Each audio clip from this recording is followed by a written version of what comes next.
আলহামদুলিল্লাহ, আজকে আমরা ম্যাট্রিক্সের উপরে ক্লাস করব। চ্যাপ্টার 1 এইচএসসি ফার্স্ট ইয়ার বা ফার্স্ট পেপার। তো ম্যাট্রিক্স এবং নির্ণায়ক এই দুটো মিলে হচ্ছে প্রথম চ্যাপ্টার। ম্যাট্রিক্স হচ্ছে একটা সংখ্যা বা প্রতীক বা বীজগণিত রাশি যেটা আয়ত আকারে অ্যারেঞ্জ করা থাকে বা সাজানো থাকে। এই হচ্ছে বিষয়টা। এরকমভাবে থার্ড ব্র্যাকেট দিয়ে এবার যখন 1 2 3 4 5 6 এভাবে দেওয়া থাকে, সেই ধরনের অ্যারেঞ্জমেন্টকে বলা হয় ম্যাট্রিক্স। বাংলা এবং ইংরেজি ভার্সন উভয় ক্ষেত্রে একই উচ্চারণ করা হয়। এবং এখানে দেখো যে এই যে এখানে আছে কলাম আছে কয়টা, 1 2 3, আর রো আছে 1 2। তাহলে তার রো ইন্টু কলাম সংখ্যাকে ওই ম্যাট্রিক্সের আকার বা অর্ডার বলে। আবার বলছি যে কোনো ম্যাট্রিক্সের নাম্বার অফ কলাম আর নাম্বার অফ রোকে যখন রোকে আগে লেখে, রো ইন্টু কলাম, এটাকে বলা হয় তার আকার বা অর্ডার। ঠিক আছে? তাহলে এটার অর্ডার কত? ঠিক বলেছ। এটার রো আছে 2টা আর কলাম আছে 3টা। তো ম্যাট্রিক্সের তৃতীয় বন্ধনী বা থার্ড ব্র্যাকেট, অথবা প্রথম বন্ধনী বা ফার্স্ট ব্র্যাকেট, অথবা এরকম দুটো ভার্টিক্যাল লাইন দিয়ে এক্সপ্রেস করা হয়। এরপরে আমরা দেখি যে যেগুলো এই যে ম্যাট্রিক্সের ভিতরে আমরা যে লিখলাম 1 2 3 4, এই প্রত্যেকটাকে কি বলা হয়? এন্ট্রি বা ভুক্তি। এন্ট্রি বা ভুক্তি। তো ম্যাট্রিক্সের নামকরণ করা হয় সাধারণত ক্যাপিটাল লেটার দ্বারা, এ বি সি ইত্যাদি দ্বারা ব্যবহার করা হয়। অর্থাৎ এই ম্যাট্রিক্সটাকে আমরা যেমন এ ইকুয়াল টু একটা ম্যাট্রিক্স বলতে পারি, অথবা বি অথবা সি। যদি প্রশ্নে দেওয়া থাকে তাহলে তো ওটাই ধরতে হবে, নাহলে তুমি যদি ধরো তাহলে যে কোনোটাই কনসিডার করা যাবে, এ বি সি ডি। আর ভুক্তিগুলো বা এন্ট্রিগুলোর জন্য সাধারণত যখন সিম্বলিক হয়, লেটার হাইজ হয়, তখন স্মল লেটার দ্বারা এন্ট্রিগুলোকে সাজানো হয়। যেমন আমরা যদি লিখি যে বি একটা ম্যাট্রিক্স, এবং সেক্ষেত্রে যদি এ বি সি, তাহলে এর অর্ডার বা আকার কত? দেখো এখানে কয়টা রো আছে? 3টা রো আছে। তাহলে এটা হবে 3, আর কলাম আছে একটা, তাহলে 3 ইন্টু 1 হবে আকার।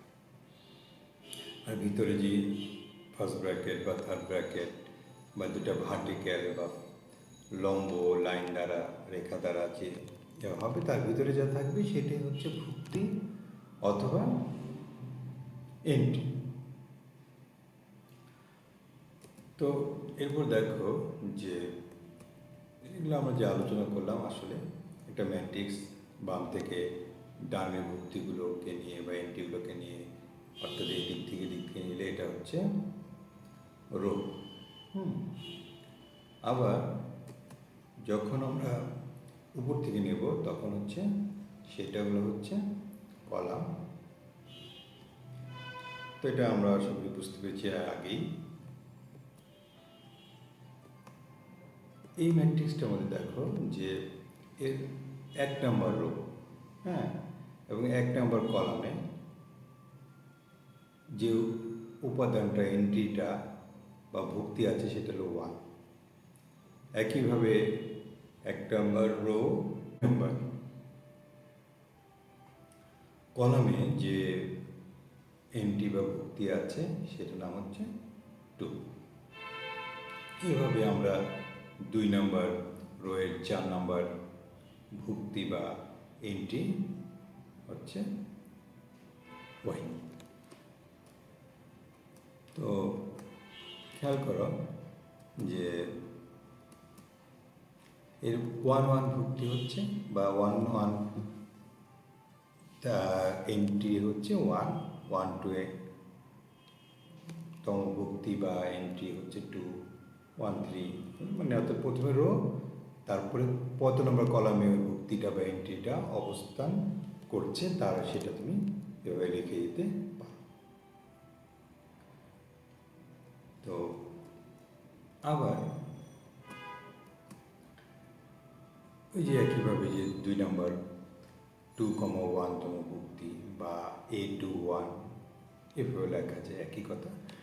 কারণ এমসিকিউতে যদি তোমার এক একভাবে যদি A2O4 দেয় তাহলে দেবে ওয়াই, বা 2/4 তম বা 2/4টা এন্ট্রি তখন দিবা ওয়াই। দেখো matrix different kind of matrix বা ম্যাট্রিক্সের প্রকার ভেদ হচ্ছে, যখন কেবলমাত্র একটা সারি থাকবে বা একটা রো থাকবে তখন তার নাম হচ্ছে রো ম্যাট্রিক্স বা সারি ম্যাট্রিক্স। এবং এরকম দেখো এখানে 1 থেকে শুরু করে n সংখ্যক এন্ট্রি বা ভুক্তি আছে। তো এটার নাম হচ্ছে প্রথমটার নাম হচ্ছে এটা অর্ডার হচ্ছে বা আকার হচ্ছে 1/4, আর এখানে হচ্ছে 1/n। তাহলে রো ম্যাট্রিক্স তার সেকেন্ড যে ম্যাট্রিক্সটা সেটা হচ্ছে কলাম ম্যাট্রিক্স, যার একটা মাত্র কলাম থাকবে এবং রো যত ইচ্ছে থাকতে পারে। যেমন দেখো এই দুটোর মধ্যে রো আছে, এখানে আছে 4টা, বাট কলাম কিন্তু একটা। আর এখানে দেখো n সংখ্যক রো আছে কিন্তু কলাম একটা, so it is column matrix. আর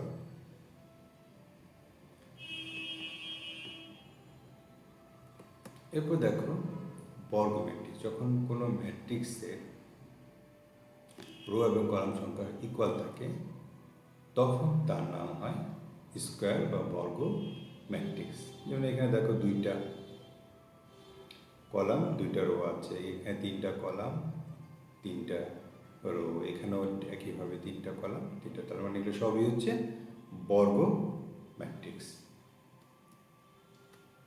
এবং ম্যাট্রিক্সের প্রধান কর্ণ বা মুখ্য কর্ণ বা প্রিন্সিপাল ডায়াগোনাল হচ্ছে কোনো ম্যাট্রিক্সের প্রথম সারি এবং প্রথম কলামের যে ভুক্তি বা এন্ট্রি, হ্যাঁ, ওই কমন যে এন্ট্রি মানে প্রথম যে কলাম এবং সারি, অর্থাৎ যে প্রথম যে উপাদানটা ওটার কর্ণ বা বরাবর প্রধান তুই বলে যেমন সাপোজ ধরো এটা হলো 1, 2, এটা 3 আর এটা 4, তাহলে এটা তো অবভিয়াসলি এটা বর্গ ম্যাট্রিক্স বা স্কোয়ার ম্যাট্রিক্স। তাহলে এই যে 1 ফার্স্ট কলাম এবং ফার্স্ট রো বরাবর যে এলিমেন্ট বা এন্ট্রি বা ভুক্তি সেইটাকে বলা হয় প্রিন্সিপাল ডায়াগোনাল। ঠিক আছে? এবং এই যে প্রিন্সিপাল ডায়াগোনাল বরাবর যেগুলো ভুক্তি বা এন্ট্রিগুলো থাকবে সেগুলো যোগফলকে বলা হয় ট্রেস। যেমন সাপোজ 1 + 4 = কত? 5। তাহলে এটাই হচ্ছে এই ম্যাট্রিক্সটা ট্রেস। তো এই বিষয়টা এটা হলো প্রধান কর্ণ বা প্রিন্সিপাল ডায়াগোনাল, এবং এইগুলোর অ্যাডিংগুলোই হচ্ছে ট্রেস। এরপর দেখো যে ডায়াগোনাল ম্যাট্রিক্স কাকে বলে, যে যখন প্রিন্সিপাল ডায়াগোনাল বা প্রধান এন্ট্রিগুলো ছাড়া এন্ট্রিগুলি শূন্য অথবা অশূন্য, এগুলো শূন্য অথবা অশূন্য এবং অন্যান্য ভুক্তিসমূহ শূন্য, অর্থাৎ প্রিন্সিপাল ডায়াগোনাল এলিমেন্টগুলো হয় জিরো হবে অথবা নন জিরো হবে,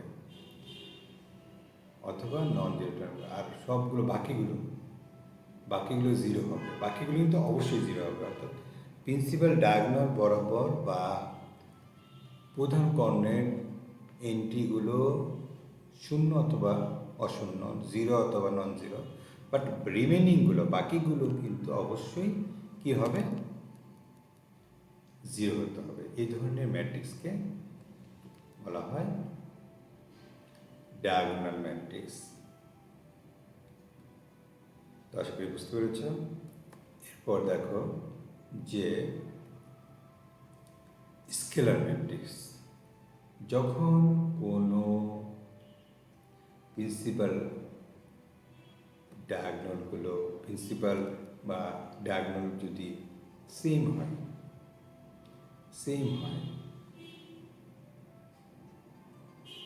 হ্যাঁ, তো তার মানে কি, এটা হচ্ছে ডায়াগোনাল ম্যাট্রিক্স বা কর্ণ ম্যাট্রিক্সটাই হবে, কিন্তু এখানে একটা শর্ত কি, যে প্রিন্সিপাল ডায়াগোনাল বা প্রধান কর্ণ উপাদানগুলো, এন্ট্রিগুলো বা ভুক্তিগুলো এগুলো সেম হবে, সেক্ষেত্রে ওই ম্যাট্রিক্সটাকে বলা হবে স্কেলার ম্যাট্রিক্স। এরপর দেখো যে ইউনিট ম্যাট্রিক্স, যখন কোনো স্কেলার ম্যাট্রিক্সের যে প্রিন্সিপাল ডায়াগোনাল বা প্রধান কর্ণ যখন ওয়ান হবে, তখনই তা না হবে একক ম্যাট্রিক্স বা ইউনিট ম্যাট্রিক্স বা অভেদক ম্যাট্রিক্স। ঠিক আছে, এখন এই যে এখানে I2 বলতে আসলে অ্যাকচুয়ালি এটা অর্ডার বুঝিয়েছে, যে এটা 2x2, 3x3, হ্যাঁ, এটা দ্বারা বুঝবে যে যখন শুধু একটা ডিজিট লেখা থাকবে, দ্যাট মিনস এটা অবশ্যই একটা স্কোয়ার ম্যাট্রিক্স যার অর্ডার হচ্ছে সেম, আর রো এবং কলাম সংখ্যা সেম। হ্যাঁ, তো প্রত্যেকটি ইউনিট ম্যাট্রিক্স বা আইডেন্টিটি ম্যাট্রিক্স বা অভেদক ম্যাট্রিক্স বা একক ম্যাট্রিক্স। এরপর জিরো ম্যাট্রিক্স, এটা তো আসলে বোঝার কোনো, যখন সব এন্ট্রিগুলো জিরো হবে তখন তাকে কি বলবে, জিরো ম্যাট্রিক্স বা শূন্য ম্যাট্রিক্স। তো আশা করি তোমরা, আর ট্রান্সপোজ ম্যাট্রিক্স কি বা বিম্ব ম্যাট্রিক্স কি, সেটা যদি রো এবং কলামগুলোকে চেঞ্জ করা হয়, অর্থাৎ রোকে কলাম আকারে লেখা হয় বা কলামগুলোকে রো আকারে লেখা হয়, এর ফলে যে ম্যাট্রিক্সটা পাওয়া যায় তার নাম হচ্ছে ট্রান্সপোজ ম্যাট্রিক্স।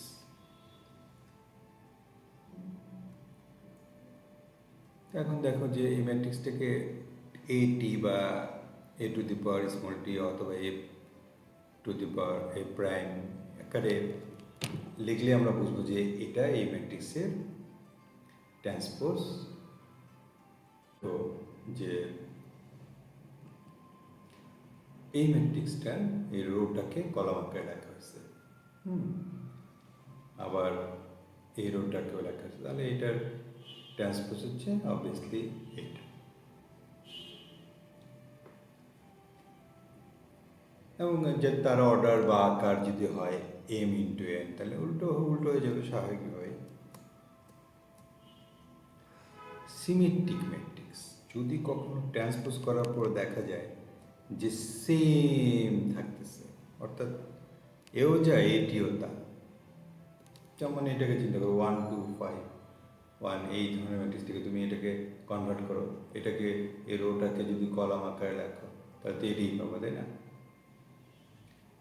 এই রোটাকে যদি কলাম আকারে লেখো তাহলে তো এটাই পাবো, এই রোটাকে যদি কলাম আকারে লেখো তাহলে কি পাবো, এটাই তো পাবো, তাই না? ফলে দেখা যাচ্ছে কি A আর AT সমান। যদি এমন হয় A আর A ট্রান্সপোজ বা প্রতিসম ম্যাট্রিক্সটা সেম, তাহলে তখন তাকে বলা হয় সিমেট্রিক বা প্রতিসম ম্যাট্রিক্স। তো এরপর দেখো যে বিপ্রতিসম ম্যাট্রিক্স বা স্কিউ সিমেট্রিক ম্যাট্রিক্স, এটা আসলে ট্রান্সপোজ করার পরে যদি ঋণাত্মক আসে আর কি, জাস্ট এই যে ম্যাট্রিক্সটা এটার পরে দেখা গেল যেটা করার পর দেখবে যে দেখো এটা হবে, এই যে রোটাকে যদি কলাম আকারে লেখো, তাহলে তখন দেখা যাবে যে একটা মাইনাস থাকবে সব জায়গায়, তো মাইনাসটা কমনলি বাইরে নিয়ে আসলে তখন এ হয়ে যাবে, এরকম আর কি। তো আশা করি ম্যাট্রিক্সের প্রকারভেদ নিয়ে তোমাদের আর কোনো সমস্যা নেই।